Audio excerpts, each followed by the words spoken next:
Hello, and welcome to Roots of Today, the podcast where the past meets the present. With every episode, we journey through time, uncovering the lessons, parallels, and connections between historical milestones and current events to create a deeper understanding of the compelling stories and issues that shape the news. On August 12, 2025, the White House sent a formal letter to Smithsonian Secretary Lonnie G III. It ordered a comprehensive review of exhibits, educational materials, and even social media posts at 8 museums, from the National Museum of American History to the National Museum of African American History and Culture. The goal, according to the letter, was to ensure all content aligns with the President's March executive order to present uplifting and unifying history and to remove divisive or ideologically driven language. This was the next step in a broader push that began years earlier. Back in 2020, the administration's first term saw Executive Order 13950, limiting diversity and bias training in federal agencies, and the release of the 1776 Commission Report, denounced by the American Historical Association as a hack job, not a work of history. Now, in 2025, that commission has been reinstated and given teeth with direct influence over what millions of museum visitors will see or not see. Historians and museum professionals have been quick to respond. The American Historical Association and the Organization of American Historians warned in March that the new directives risk turning public history into ideological litmus tests rather than scholarly interpretation. As one museum scholar put it, history is not a Hallmark card. Supporters in the administration frame this as restoring accuracy and removing political bias from taxpayer-funded exhibits. Critics counter that accuracy here means agreement with the White House's preferred narrative, and that once you give political actors final approval over historical content, independence is the first casualty.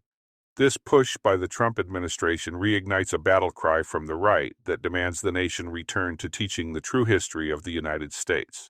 But no one is asking some very fundamental questions, the first of which is, what exactly is true history? That leads to another fundamental question, who exactly gets to make that determination? But this argument exposes a much deeper problem, and that is the fundamental lack of understanding about what history is in the first place. As always, this is Alan, your host, reminding you to grab your coffee, tea, or whatever beverage you desire, and grab your thinking caps because this week's episode is going to deal with much more than the issue at hand. We are going to school on this one and examine history in a way that, frankly, most people have never considered. In short, this is the first day of school, and class is in session. I have stated on numerous podcast episodes and elsewhere that too many people view history like it is a Marvel movie, complete with superheroes and supervillains, and historical figures all can be arranged in camps of either good guys or bad guys. The truth is that human beings are infinitely complex, and since history is really a study of humanity, that complexity makes it impossible for neat and tidy historical narratives to be an honest look at the past. No, history is messy, full of contradictions and nuances. A serious understanding of history, therefore, requires one to embrace that complexity. As an example, I put the following question to you. Which of these statements represents a true look at the Revolutionary War and the formation of the United States? The first is as follows. The Revolution and the birth of the United States is a story of bravery and sacrifice, fought to ensure the liberty and freedom of the colonists and unshackle them from the tyranny of the British Crown, and it changed the world as nations turned away from monarchs and absolute rulers and replaced them with representative governance responsible to the will of the people. Now, for statement number 2. The American Revolution was a conflict led by a minority of wealthy and influential rabble-rousers, and the result was disastrous for colonists who obeyed the law and were loyal to the ruling government. Many of those colonists lost their property and possessions and had to flee from the only home they had known and take refuge in foreign lands. Statement 3. The war between the British and those colonists in rebellion sparked a civil war between the individual tribes of the Haudenosaunee, or Iroquois as they are known by many, and the result was their betrayal by both the British and American allies, as those aligned with the British, were left to the mercy of the new United States, and those that helped the Patriot cause fight the war found themselves suddenly abandoned by their former ally, only to see the new United States push them off their lands and destroy their culture. Finally, here is statement number 4. The American Revolution and the resulting birth of the United States exposes the hypocrisy of a group that claimed to be fighting for the ideals of liberty and freedom because those same founders enshrined the institution of slavery into the Constitution. Their victory and the resulting independence actually prolonged slavery in what was formerly British North America, as it lasted decades longer than it would have otherwise. So, class, which of those 4 statements is the one that is true?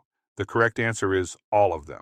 All of them are true because history is not a sterile list of events. It is not just the what, when, and where. History, and this is important, is also the who, why, how, and the interpretation of all of those things together. The Revolutionary War example should also make something obvious. History can change its focus and narrative, and justifiably so, depending on who is asking the questions and supplying the answers. Every historian and history major knows the work of historian Michel-Rolph Trouillot. Arguably the foremost expert on his native Haiti, his greatest influence is his theory about how historical narratives are created, and more to the point, what is left out of them. Trouillot makes the distinction between what happened and that which is said to have happened. History lives in the overlap between those two, but it is in the creation of historical narratives that gaps are created in the record. Trouillot called them silences and states that there are 4 areas of historical production where these silences are created. The first is during research and the collection of sources. The second is in the making of archives from those sources. The third is in the retrieval of facts from those archives and the creation of historical narratives. And the last is in the significance we give to it all. Understand, this is a very short and inadequate explanation on Trouillot, and I urge anyone who really cares about history to read his work, which I will list in the show notes on the Roots of Today blog. For now, let us go back to our example of the U.S. Revolution and make it a little clearer. Our first statement on the revolution deals with the patriotic view, and the one Trump is demanding be the only one. If we base our view on the revolution from speeches, pamphlets, records from the Continental Congress, and memoirs and correspondence from the Founding Fathers, we can create a narrative like the one used in the example. But those were not the only sources on the war. It ignores the sources from the Loyalists, their speeches, their memoirs, in short, their experiences and point of view. It also ignores the sources that support the others. Even worse, when those sources are brought to light, the narratives they give birth to are labeled as insignificant. That begs the question, how can one understand the history of the birth of the United States by silencing their voices? The same is true for the other examples. Who speaks for the Haudenosaunee? Who speaks for the slaves and free blacks? Removing them from the historical narrative leaves an inadequate and incomplete picture, and in doing so, promotes ignorance. But this is exactly what the Trump administration is doing. They are ignoring or silencing all those voices. They have determined that only the patriot voice is important, and in doing so exclaim that they are only preserving the true history of the nation's fight for independence. But an incomplete and sanitized narrative that elevates one approved viewpoint is not history. It's propaganda. There is a precedent that somewhat parallels what the Smithsonian is dealing with in the aftermath of Trump's executive order. Ironically, it has to do with a topic recently covered on this podcast, and that was the use of the atomic bombs and the end of World War II. In 1995, the planned exhibit that was in the works by the Smithsonian created a firestorm of protest, which led to political actors taking advantage to score political points with their supporters. The story is a fascinating one. In the early 1990s, the National Air and Space Museum at the Smithsonian planned a major contextualized exhibition around the B-29 Enola Gay for the 50th anniversary of the end of World War II. The original concept, first titled Crossroads, The End of World War II, The Atomic Bomb and the Origins of the Cold War, then retitled The Last Act, The Atomic Bomb and the End of World War II, sought to put the aircraft within the military, political, and human consequences of the atomic bombings. After drafts of the script leaked in 1994, veterans groups, members of Congress, and some media outlets denounced the show as unpatriotic and revisionist, setting off months of line-by-line revisions and public combat. The first complete script laid out 5 sections: a late war context on the fight to the finish, a policy debate on the decision to drop the bomb, a look at the world's first atomic strike force, the 509 Composite Group, an examination of the devastation of the cities of Hiroshima and Nagasaki from the ground, and a discussion on the legacy of Hiroshima and Nagasaki as the beginning of the arms race of the Cold War. The concept emphasized multiple perspectives and used photos, veterans' testimony, Japanese sources, and artifacts. They requested loans from Japanese museums, including highly evocative artifacts such as a charred lunchbox and a watch stopped at 8:15, the time of the Hiroshima blast, intending to juxtapose technological achievement with civilian suffering. After outside feedback, Crossroads became The Last Act in mid-1994. The curatorial team produced successive scripts: May 31, 1994, Draft 2, August 31, 1994, Draft 3, and an October 3, 1994 revision, each seeking more balance while keeping interpretive context. But a storm was just over the horizon. The Air Force Association, AFA, and American Legion led objections, arguing the script foregrounded Japanese victimhood and questioned American motives. AFA analyses of draft texts circulated widely. The American Legion adopted a critical resolution on May 5th of that year. As expected, Congress jumped into the fray. Dozens of members of Congress wrote to the Smithsonian criticizing the planned framing. The House introduced a resolution urging appropriate sensitivity to U.S. veterans. Public hearings were slated for that July. Media coverage amplified the fight. The leaked scripts became national news, and the museum's Tiger team and outside reviewers pressed for deep changes. By late 1994, the museum was revising text line by line with outside groups. Facing an intensifying political storm, Secretary Michael Heyman announced on January 30th that The Last Act would be replaced. In his statement, he said the Smithsonian had erred by trying to couple a historical treatment with a 50th anniversary commemoration, and he promised a later public forum to discuss museums and difficult history. NASM director Martin Harwitt resigned on May 2nd. With the interpretive show canceled, many human impact materials slated for The Last Act appeared instead in a complimentary exhibition at American University, Constructing a Peaceful World Beyond Hiroshima and Nagasaki, which opened July 9th of that year with relatively little controversy. As for the Smithsonian's planned exhibit, on June 28th, the National Air and Space Museum opened a compact exhibition titled Enola Gay. It displayed the forward fuselage, plus a few components, a full-scale replica of Little Boy, brief labels, restoration notes, and a short video of crew recollections. Reviewers noted the museum had focused on the hardware, not the nuances of history. The show drew enormous crowds, nearly 4 million visitors before it closed nearly 3 years later on May 18, 1998. Historians were appalled. In the Journal of American History, Richard H. Cohn, military historian and professor at the University of North Carolina, called the cancellation a tragedy for public history, reconstructing the sequence of curatorial choices, political interventions, and script revisions. He argued the Smithsonian's leadership abandoned a rare opportunity to educate a mass audience about a defining event.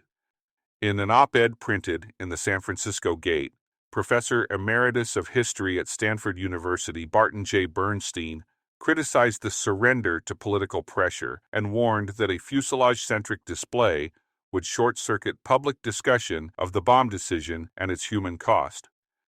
Otto Mayer, a former Smithsonian official, described a fiasco born of governance failures and external lobbying that narrowed museums' room to interpret contentious history, and Stanley Goldberg, who resigned from the advisory board, decried what he saw as political interference and McCarthyism.